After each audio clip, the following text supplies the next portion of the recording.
독일의 신학자였던 본 회퍼 목사님이 계십니다. 이분은 독일 나치 정권에 대항해서 싸우셨던 분으로 유명하죠. 본 회퍼 목사님은 독일 나치 정권에 의해서 감옥에 갇히게 되었습니다. 어느 날 두 명의 간수가 본 회퍼 목사님 있는 감옥의 문을 두드렸습니다. 그리고 이제는 마지막 시간이 되었다라고 말하였습니다. 본 회퍼 목사님의 사형 집행이 시작된다는 것을 뜻하는 것이었습니다. 주변에 있던 동료들은 본 회퍼 목사님을 보면서 눈물을 흘리기도 하였습니다. 그때 본 회퍼 목사님은 웃으면서 이렇게 말하였다고 합니다. 기뻐해 주십시오. 오늘은 내 새로운 삶의 시작입니다. 어떻게 죽으러 가는 사람이 웃으면서 이렇게 말할 수 있었겠습니까? 본 회퍼 목사님에게는 하나님의 나라에 대한 확신이 있었기 때문입니다. 오늘은 사순절 5번째 주간입니다. 사순절은 예수님의 십자가를 묵상하는 절기이죠. 십자가는 곧 생명을 의미합니다. 우리는 십자가를 통해서 하나님의 나라에 들어갈 수 있기 때문입니다. 그래서 십자가를 의지하는 사람은 죽음도 두려워하지 않습니다. 본 회퍼 목사님과 같이 죽음은 곧 하나님의 나라에 들어가는 또 다른 시작이다. 이렇게 고백하는 것입니다. 예수님께서는 십자가의 길을 걸어가시기 전에 먼저 제자들에게 십자가의 사건을 예고해 주셨습니다. 예수님께서는 십자가 사건을 한 번 언급하신 것이 아니었습니다. 복음서의 말씀을 보면 예수님께서는 여러 차례 십자가의 사건을 언급하는 모습이 나타납니다. 왜 예수님께서 제자들에게 십자가의 사건을 여러 번 반복해서 말씀하여 주었을까요? 그 이유는 제자들이 한 번 듣고 그 말씀을 깨닫지 못하였기 때문입니다. 주님의 제자들은 예수님께서 말씀하신 이 십자가의 의미를 제대로 파악하지 못하였습니다. 그래서 제자들 중에 있던 베드로는 예수님에게 큰 책망을 듣기도 하였죠. 베드로는 예수님께서 십자가를 지시고 죽는다고 말씀하였을 때 그렇게하면 안 됩니다 라고 말하였던 제자입니다. 그 순간에 예수님께서는 베드로를 향해서 사탄아 내 뒤로 물러가라 책망의 말씀을 하시기도 하였죠. 수제자이었던 베드로도 예수님의 십자가를 제대로 이해하지 못하고 있었던 것입니다. 이처럼 예수님의 제자들도 여러 차례 십자가 이야기를 들었지만 십자가의 의미를 깨닫지 못하는 사람들이 대부분이었습니다. 그런데 우리들도 베드로나 제자들처럼 십자가의 의미를 제대로 파악하지 못하고 살아갈 때가 참 많이 있습니다. 오늘 우리가 읽은 본문의 말씀을 보면 주님의 제자들이 얼마나 크게 십자가를 오해하고 있었는지를 잘 보여주는 말씀이 나옵니다. 1절의 말씀을 보면 제자들은 예수님에게 이렇게 질문합니다. 천국에서 누가 크니까? 라는 질문을 하고 있습니다. 우리는 제자들이 이 질문을 어느 시점에 하고 있는지를 잘 생각해 보아야 합니다. 마태복음의 말씀을 보면 이미 예수님께서는 2번이나 십자가에서 죽으실 것을 미리 말씀하여 주었습니다. 그러니까 예수님께서는 이제 본격적으로 사내들인 공의의 사람들에게 잡혀서 고난을 당하고 십자가에 죽으실 것을 이미 다 말씀하여 주신 것입니다. 그런데 제자들은 무엇에 관심을 가지고 있습니까? 하나님의 나라, 즉 천국이 임하게 되면 그곳에서 누가 더 큰 사람이 되는지에 관하여 관심을 가지고 있었던 것입니다. 당시 제자들은 예수님께서 걸어가시는 이 십자가의 길이 무엇인지를 전혀 깨닫지 못하고 있었던 것입니다. 제자들은 예수님께서 유다의 왕이 될 것이라 생각하였습니다. 당시에 예수님의 인기가 대단했기 때문입니다. 예수님께서 병을 고쳐주시고 사람들에게 말씀을 증거하실 때 수천 명, 수만 명의 사람들이 예수님을 따랐습니다. 제자들이 생각할 때 이 정도 인기라면 당연히 이스라엘의 왕이 될 것이다. 그렇게 생각하였던 것이죠. 그래서 제자들은 예수님께서 큰 사람이 되면 자신들도 큰 자리에 앉을 것이다 생각을 하였습니다. 오늘날에도 주님의 제자들처럼 생각하고 예수님을 따르는 사람들이 많이 있습니다. 이런 사람들은 온통 큰 것에만 관심을 가지고 살아갑니다. 누가 더 큰 자리에 앉는가? 누가 더 큰 집을 소유하는가? 누가 더 큰 교회를 짓는가? 이것에만 관심을 가지고 살아가는 사람들이 있습니다. 그러나 예수님께서는 단 한 번도 큰 것에 관심을 가지신 적이 없습니다. 만약 예수님께서 큰 것에 관심을 가진 분이라면 어떻게 그 큰 하늘 보좌를 버릴 수 있었겠습니까? 또 예수님께서 큰 것에 관심을 가지고 계신 분이라면 어떻게 말구유에서 태어나실 수 있었겠습니까? 십자가의 길은 결코 큰 것을 추구하는 것이 아닙니다. 오히려 십자가는 죽음을 의미하고 실패를 의미하였습니다. 예수님 당시의 십자가는 저주의 상징이었습니다. 구약 성경에도요, 나무에 달린 자는 저주를 당한 사람이라고 하였습니다. 그래서 그 누구도 십자가를 좋아하지 않았고 십자가를 쳐다보는 것조차 꺼리는 사람들이 많이 있었습니다. 그런데 예수님께서는 그 모든 영광을 버리고 십자가의 길을 선택하셨습니다. 십자가의 길이 우리에게 생명을 주는 길이었기 때문이죠. 우리는 사순절을 보내면서 다시 한번 십자가의 길을 묵상해 보아야 합니다. 혹시 내 마음속에 큰 것을 바라는 마음이 있지는 않았는가? 나도 주님의 제자들처럼 천국에서 누가 1인자인가? 누가 2인자인가? 이러한 질문을 하고 있지 않은가? 돌아보아야 하는 것입니다. 세상 사람들이 볼 때 십자가는 실패의 길이었습니다. 욕을 듣고 비난을 듣는 자리였습니다.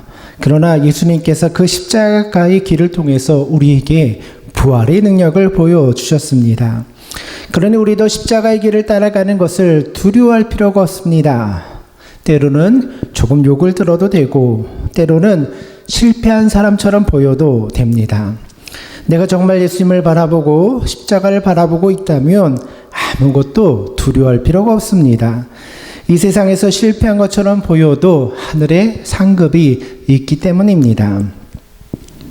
실패를 두려워하지 않고 사람들의 평가를 두려워하지 않았던 사람이 있습니다. 믿음의 사람 링컨 대통령입니다. 링컨이 대통령에 당선이 되었을 때 처음 취임 연설을 하게 되었습니다. 당시 많은 상원 의원들은 링컨 대통령을 인정하지 않았습니다. 링컨은 신발 만드는 집안에서 태어난 사람이었기 때문입니다.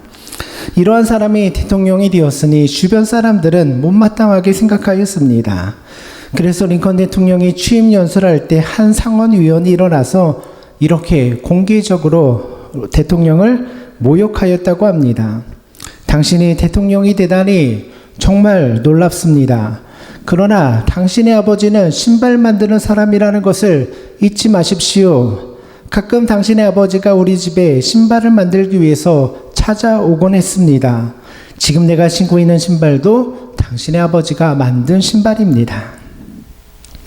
이렇게 말한 것은 링컨 대통령을 공개적으로 망신시키기 위함이었습니다. 의도한 대로 이곳저곳에서 링컨 대통령을 비웃는 웃음소리가 들렸습니다. 그때 링컨 대통령은 흔들리지 않고 이렇게 말하였다고 합니다.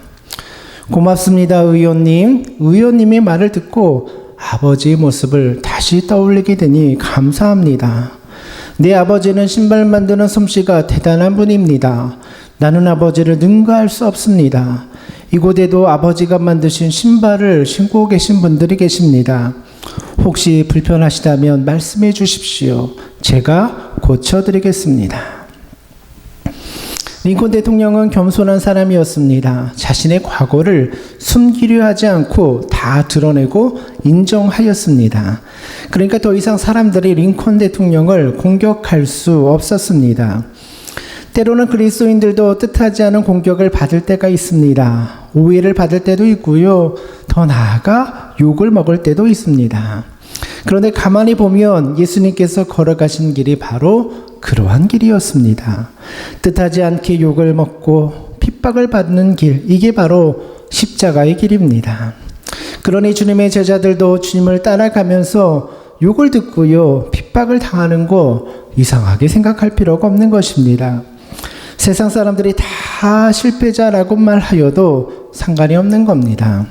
하나님께서 나를 인정해 주시면 그것으로 충분한 것이죠. 천국은요, 누가 더 큰가, 누가 더 성공했는가, 이것을 자랑하는 곳이 아닙니다.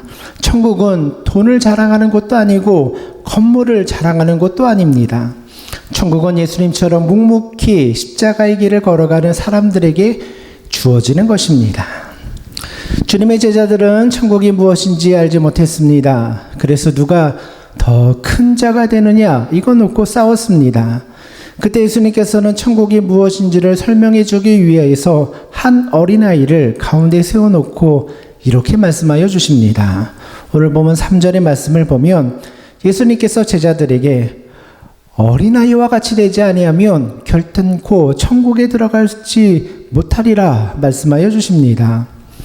우리는 이 말씀을 읽으면서 오해할 때가 있습니다. 천국에 들어가려면 어린아이들처럼 순수해져야 되는구나, 이렇게 생각할 수도 있습니다. 그러나 예수님께서 어린아이를 세워놓고 말씀하여 주신 이유는 어린아이처럼 순수해야 된다라는 뜻이 아닙니다. 사람은 아무리 순수해지려고 노력하여도 그것으로 천국에 들어갈 수 있는 것은 아닙니다. 사람의 마음속에는 죄의 본질이 있기 때문이죠. 그렇다면 예수님께서는 왜 어린아이를 세워놓고 천국을 설명하여 주고 계십니까? 먼저 우리는 당시 어린아이들이 당시 어떤 대우를 받았는지를 생각해 보아야 합니다. 지금 우리는 어린아이들을 잘 보호하고 또 존중해주는 시대, 그런 문화 속에 살아가고 있습니다. 그러나 예수님 시대에는 어린아이들이요, 존중을 받지 못했습니다. 어린아이들은요, 가장 약한 부류에 속한 그러한 사람들이었습니다. 그래서 가장 무시받고 인정받지 못하는 집단이 바로 어린아이와 같은 사람들이었습니다. 예수님 시대에는 사람의 숫자를 셀 때도 어린아이들은 포함되지 않았습니다. 다시 말해서 어린아이들은요, 인격적으로 존중받지 못하였던 것입니다. 그러니까 예수님께서 어린아이를 들어서 천국을 설명하여 주신 것은 어린아이들처럼 가장 낮은 곳에 있는 사람, 가장 인정받지 못하는 사람들이 천국에 들어가고 천국에서 인정을 받는다는 뜻입니다. 제자들이 생각할 때 천국은 큰 사람들이 들어가는 곳이라고 생각했습니다. 천국에도요, 서열이 있다고 생각했습니다. 그러나 예수님께서는 제자들의 생각을 완전히 뒤집어 놓고 계신 것입니다. 천국은 가장 무시받는 어린아이와 같이 낮은 사람, 겸손한 사람에게 주어진다고 말씀하는 겁니다. 다시 말해서 천국은 크고자 하는 사람들이 가는 곳이 아니라 어린아이처럼 가장 무시받고 천대받는 사람들이 가는 곳이라고 가르쳐주고 계신 것입니다. 예수님께서는 당시 대접받지 못하였던 어린 아이들의 모습을 통하여 십자가가 무엇인지를 설명하여 주고 있습니다. 예수님도 이 땅에 오셔서요, 어린아이들처럼 무시당하셨습니다. 예수님께서 산헤드린 공회 사람들에게 잡혀가셨을 때 온갖 수모를 다 당하셨죠. 어떤 사람들은 예수님에게 침을 뱉기도 하였고 또 어떤 사람들은 욕을 하기도 하였습니다. 마치 사람들이 어린아이들을 무시하듯이 예수님을 무시하였던 겁니다.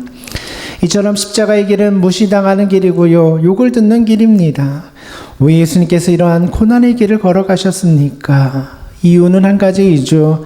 십자가 안에서 철저하게 무너지고 겸손을 보여주어야지만 부활의 영광에 참여할 수 있기 때문이었습니다. 오늘 우리도 마찬가지입니다. 우리는 모두가 예수님의 제자입니다. 그러면 가장 낮은 곳 십자가의 길로 가야 하는 것입니다. 욕을 듣고 비난을 듣고 때로는 핍박을 받는 그 길로 걸어가야 됩니다. 이렇게 낮은 길을 걸어갈 때, 우리가 이렇게 핍박의 길을 걸어갈 때 나는 지금 제대로 된 길을 걸어가고 있구나, 이렇게 생각하면 되는 것입니다. 그래서 십자가의 길을 따라가는 사람은요, 실패를 두려워할 필요가 없습니다. 그리스도인은 실패의 길을 걸어가는 것을 두려워할 필요가 없는 겁니다. 바둑을 두는 프로 기사들은요, 대국이 끝난 다음에 복기라는 것을 합니다. 이 복기라는 것은요, 자신이 두었던 이 바둑의 수를 그대로 다시 재현하는 것을 의미합니다. 그 많은 바둑알을 똑같이 재현한다는 것, 결코 쉬운 일이 아니겠죠. 그런데 모든 프로 기사들은요, 다 복기를 할 수 있습니다. 자기가 두었던 그 바둑알을 그대로 다 재현할 수 있다는 겁니다. 어떻게 복귀를 할 수 있을까? 그 이유를 물어보았습니다. 그랬더니 이렇게 말하는 거예요. 프로 기사들은요, 자신이 두었던 수에 의미가 다 있기 때문에 복귀를 할 수 있다는 거예요. 프로 바둑 기사들은 바둑알을 하나 내려놓을 때 아무렇게나 내려두지 않습니다. 다 의미가 있고 이유가 있는 수라는 거예요. 그래서 경기가 끝나면 자신이 두었던 바둑을 그대로 재현하는 복귀를 할 수 있는 거예요. 한국의 바둑의 전설이었던 조은영 구단은 이와 같은 복귀가 승자나 패자에게 다 정신적으로 큰 부담이 된다고 합니다. 경기에 진 사람은요, 안 그래도 비참한데 자신이 두었던 수를 재현해내는 것, 복귀하는 것이 굉장히 큰 스트레스가 된다는 거예요. 어떤 기사는 복귀를 하는 도중에 화장실로 달려가서 울음을 터뜨리는 사람들도 있다고 합니다. 이처럼 자신의 실패나 자신의 패배를 인정하는 것은 결코 쉬운 일이 아닙니다. 그러나 프로 바둑 기사라면 반드시 복귀를 해야 됩니다. 반드시 자신의 패배와 대면해 보아야 합니다. 그래야지 자신의 약점을 발견하고요, 고칠 수 있는 것입니다. 그리스도인들은 누구나 십자가 길을 걸어가야 된다. 다 그렇게 알고 생각하죠. 그러나 십자가의 길을 이렇게 대면하는 것, 이것은 결코 쉬운 일이 아닙니다. 자신이 실패자가 되었다. 내가 십자가에 달려 죽는 입장이 되었다. 이것을 인정하는 것은 결코 쉬운 일이 아니라는 겁니다. 누구나 사람들의 마음속에는요, 승자가 되기를 원하는 마음, 큰 자가 되고 싶은 욕심이 있기 때문이죠. 내가 어린아이와 같이 무시당하고 십자가의 길을 걸어간다는 것, 이것을 대면하고요, 이것을 경험하는 것은 절대로 쉬운 일이 아닙니다. 우리는 머리로 십자가에 대해서 잘 알고 있습니다. 십자가의 길을 걸어가야 된다 생각을 하고 있습니다. 그러나 막상 진짜 십자가의 길에 서서 무시당하게 되면요, 그 자리 피하고 싶은 것이 사람의 마음이라는 거예요. 자신의 실패자가 되고 십자가에서 조롱을 받는다는 것을 인정하는 것, 이것은 절대로 쉬운 일이 아닙니다. 그러나 이러한 십자가의 길을 묵묵히 걸어가는 사람들에게 부활의 소망이 주어지는 것입니다. 십자가의 고난을 피하고자 하는 자에게는요, 부활의 영광도 주어질 수 없기 때문이죠. 십자가 없이는 영광도 없는 것입니다. 그래서 예수님께서는 우리에게도 동일하게 말씀하여 주십니다. 오늘 보면 4절의 말씀이죠. 누구든지 이 어린아이와 같이 자기를 낮추는 사람이 천국에서 큰 자가 된다 말씀하여 주십니다. 여기서 낮춘다는 것은요, 십자가의 길을 걸어간다라는 것을 의미하죠. 십자가의 겸손을 배워야 한다는 겁니다. 그러면 천국에서도 큰 자가 되어 인정을 받게 된다고 말씀하여 주시는 겁니다. 사랑하는 성도 여러분, 사순절을 보내면서 참된 십자가의 의미를 다시 한번 돌이켜보시기 바랍니다. 십자가는 위로 가는 길, 상향성의 길이 아니라 밑으로 내려가는 하향성의 길이라고 하였습니다. 승자의 길을 걸어가는 것이 아니라 패자의 길을 걸어가는 것이 십자가의 길이라고 말씀하여 주었습니다. 이 사순절을 보내면서 다시 한번 십자가의 의미를 돌아보시는 우리 믿음의 성도님들 되시기를 주님의 이름으로 축원드립니다.